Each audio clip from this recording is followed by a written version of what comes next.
तो what is force? What is force? आपने class 8th में आपके टीचर्स ने बताया होगा, पुश और pull acting on a body is called force. हमने किसी भी बॉडी को क्या किया है, पुश किया है या पुल किया है, तो हम उसे बोलेंगे क्या? फोर्स बोलेंगे। अब फोर्स को हम क्या, मतलब फोर्स के थ्रू हम क्या चेंज भी कर सकते हैं कुछ चीज़ों को। अभी 9th क्लास में आपको थोड़ा सा और भी बहुत कुछ पढ़ना पड़ेगा, बहुत ज़्यादा नहीं है, बट थोड़ा सा आपको डेप्थ में जाना होगा। Like force can change the position, state, shape and the direction of a motion of a body. जब हम फोर्स अप्लाई करेंगे किसी भी बॉडी पर, तो उसकी पोजीशन भी चेंज हो सकती है, उसकी स्टेट भी चेंज हो सकती है, शेप भी चेंज हो सकती है and the direction of motion of a body. Suppose मैंने पोजीशन की बात की है, तो मैंने क्या किया, एक आप लोग क्रिकेट खेल रहे हैं और क्रिकेट में जब आपने बॉल को बैट से किक किया या फोर्स अप्लाई किया बैट के थ्रू, तो वो बॉल आपकी क्या आ जाएगी? मोशन में आ जाएगी। और फिर वही बॉल बाय फ्रिक्शन, जब अर्थ अपोजिट साइड में फ्रिक्शन लगा रही है, तो वो रेस्ट पोजीशन में भी पहुंच जाएगी, धीरे धीरे रोल होते हुए। अभी स्टेट भी आपकी चेंज हो जाएगी। और force can change the speed, speed भी चेंज हो सकती है। Suppose if a ball moving on the ground is hit in the direction of its motion, the ball moves with an increased speed.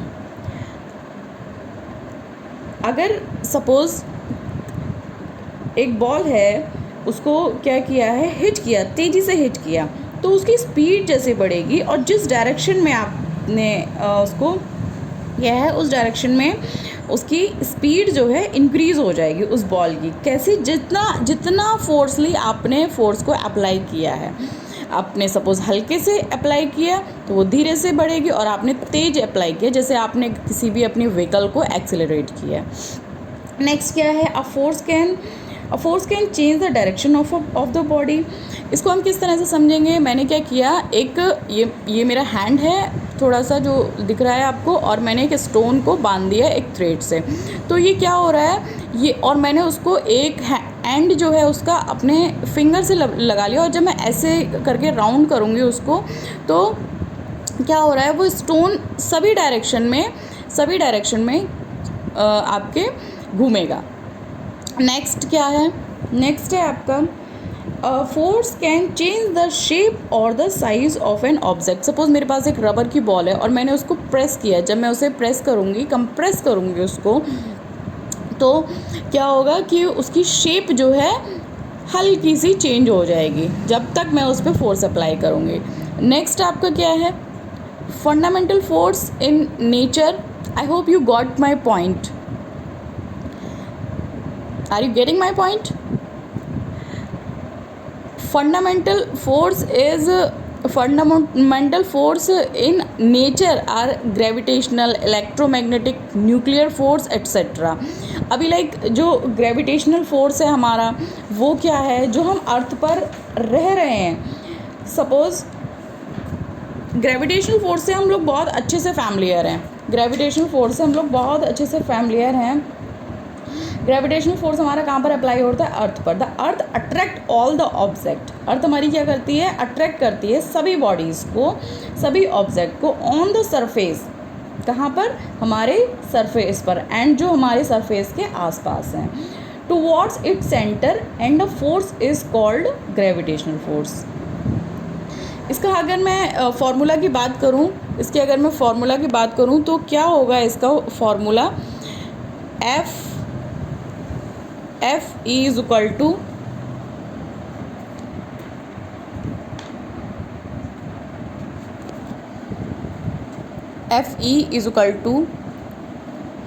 m1 m2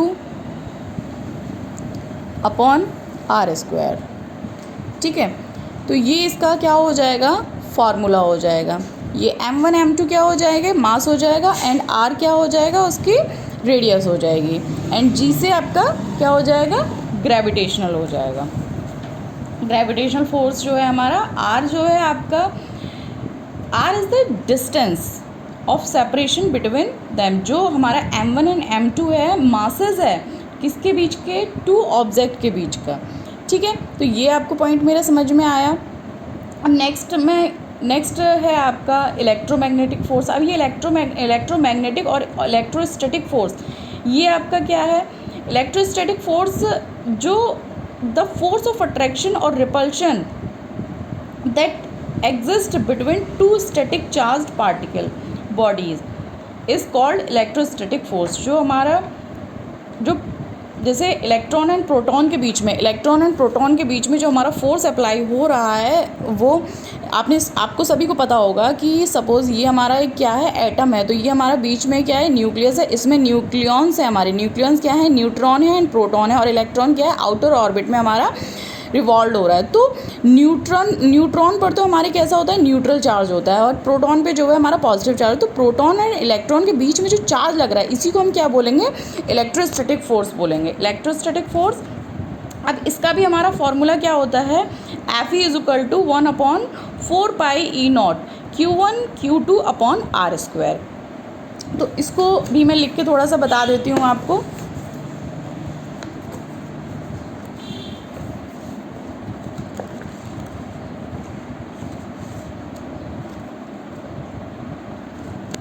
जैसे मैंने लिखा आपका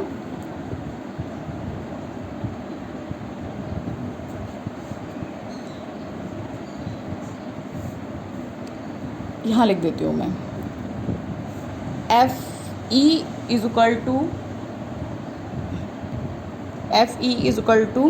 1/4πe0 Q1 Q2/r²। तो ये मेरा क्या हो जाएगा? इलेक्ट्रोस्टैटिक फोर्स का फॉर्मूला हो जाएगा। इलेक्ट्रोस्टैटिक फोर्स का फॉर्मूला हो जाएगा। ये थोड़ा सा मुझे कैमरा पकड़ने में प्रॉब्लम हो रही है, कोई नहीं। नेक्स्ट हमारा क्या है? ये आपने पढ़ा होगा फोर्स के बारे में। क्लास 8th में आपने सिर्फ 2 टॉपिक पढ़े होंगे, balanced force and unbalanced force. इसके अलावा आप इसमें पढ़ेंगे contact force and non contact force. अब ये कॉन्टैक्ट फोर्स हमारा क्या होता है? कॉन्टैक्ट फोर्स हमारा क्या होता है? If a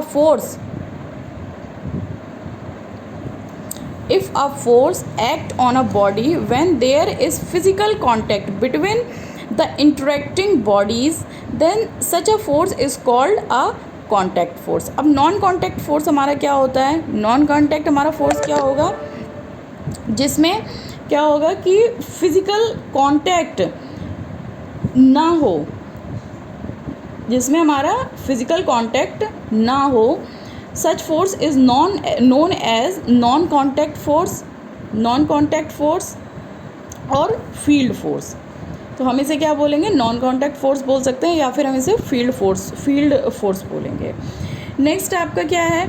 if the resultant sum of the forces acting on a body is 0 then the force is called balance. Suppose करो मैंने क्या किया, ये एक मेरे पास बॉक्स है और दोनों साइड से फोर्स लग रहा है, दोनों साइड से 5 न्यूटन एंड 5 न्यूटन फोर्स लग रहा है। तो ये मेरा क्या हो जाएगा? 0 हो जाएगा।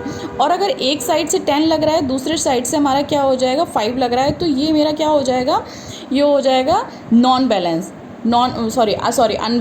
अनबैलेंस्ड फोर्स हो जाएगा। और जब दोनों साइड इक्वल लग रहा है तो वो बैलेंस फोर्स हो जाएगा, और उसका रिजल्ट जो होगा वो 0 आएगा।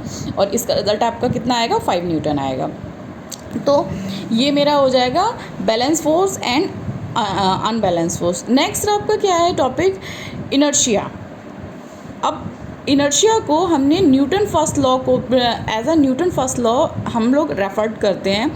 तो ये क्या है हमारा? Newton first law of motion state that every body continue to be in its state of rest or uniform motion in a straight line unless it is compelled by an external unbalanced force of change that state। देखो इस चीज़ को थोड़ा सा समझना। Inertia हमारा क्या है? कोई भी बॉडी होती है वो अपनी रेस्ट पोजीशन में कंटिन्यूटी बनाए रखने की कोशिश करती है। कोई भी है, सपोज़ हम 4 दिन घर में ऐसे ही बैठे रहते हैं तो हमें 5th डे हमें काम करने का मन नहीं होता है। तो सेम इसी तरीके से आप देखेंगे, एक मैं एग्जांपल लेती हूँ बहुत बढ़िया सा, जो सभी लोग घर में अपने करके देख भी सकते हैं। जो हमारे डोरमेट्स वगैरह होते हैं उनमें डस्ट होती है, तो जब हम उसको झाड़ते हैं तो आप देखते हैं डस्ट पार्टिकल कुछ देर के लिए वहीं के वहीं रह जाते हैं। वो अपनी उस कंटिन्यूटी को बनाए रखने के लिए क्या करते हैं, उसी पोजीशन में रहते हैं। उसी को हम बोलेंगे, उस पोजीशन को हम बोलेंगे इनर्शिया। जैसे सपोज़ किसी गाड़ी में आप बैठे हुए हैं और गाड़ी क्या है, रेस्ट पोजीशन में, और जैसे ही आप वो गाड़ी क्या करती है, स्टार्ट होती है, तो आपको एकदम से झटका सा लगता है। या सपोज़ जब आपकी गाड़ी जो है मोशन में है और वो एकदम से स्टॉप होती है, तो आप देखते हैं कि आपकी बॉडी को एकदम से झटका सा लगता है, आप आगे की तरफ को गिरते हैं, और जब स्टार्ट होती है तो आप पीछे की तरफ गिरते हैं। तो क्योंकि आपकी बॉडी जो है कंटिन्यू अपने पोजीशन को कंटिन्यू कर रही है, मतलब जो रेस्ट पोजीशन में है वो उसी पोजीशन, माइंडसेट आपका जो है वो कैसा है कि जो क्या बोलेंगे इसको, रेस्ट पोजीशन में बनी हुई है, तो इसी को हम क्या बोलेंगे, इनर्शिया बोलेंगे। अभी नेक्स्ट मैं देख लेती हूँ इसके फार्मूला को। What is formula of force. अब फार्मूला ऑफ फोर्स हमारा क्या हो जाएगा, mass into acceleration. Mass into acceleration, force is equal to F is equal to, ये क्या हो जाएगा, F is equal to M into A. तो ये मेरा क्या हो जाएगा, फार्मूला हो जाएगा force is equal to M into A. अब ये एक्सेलरेशन का फार्मूला क्या होता है, A is equal to we minus u upon t.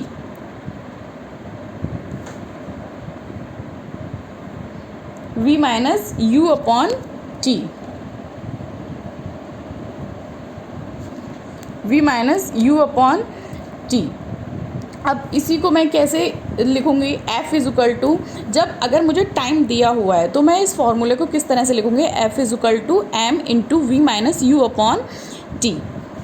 Next है आपका एक्सेलरेशन का फॉर्मूला, जब मेरे पास टाइम नहीं है तो v square minus u square is equal to 2as।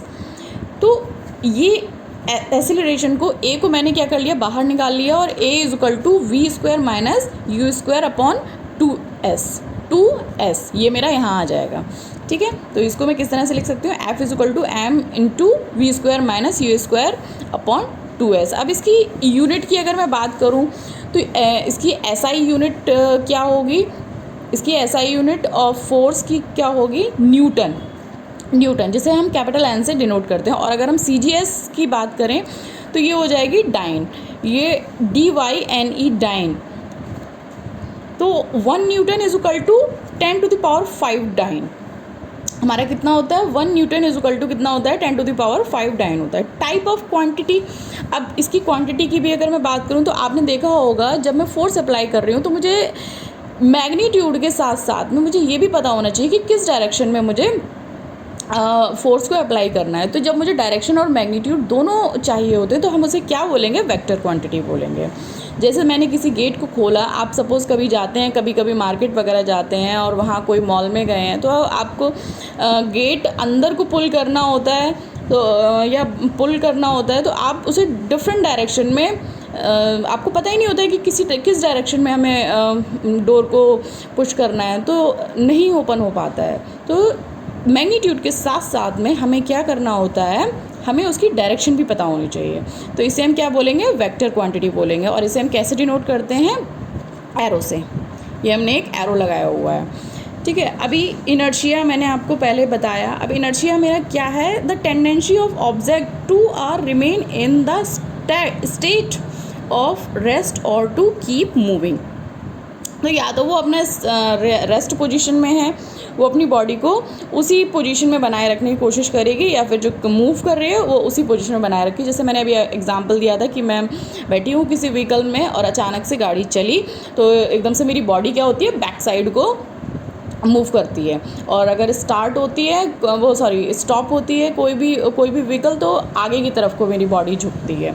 तो इनर्शिया के भी हमारे कुछ फंडामेंटल्स हैं, like inertia of rest, inertia of motion and inertia of direction. तो ये मैं आपको नेक्स्ट वीडियो में बताऊंगी। And thanks for watching movie, thank you very much.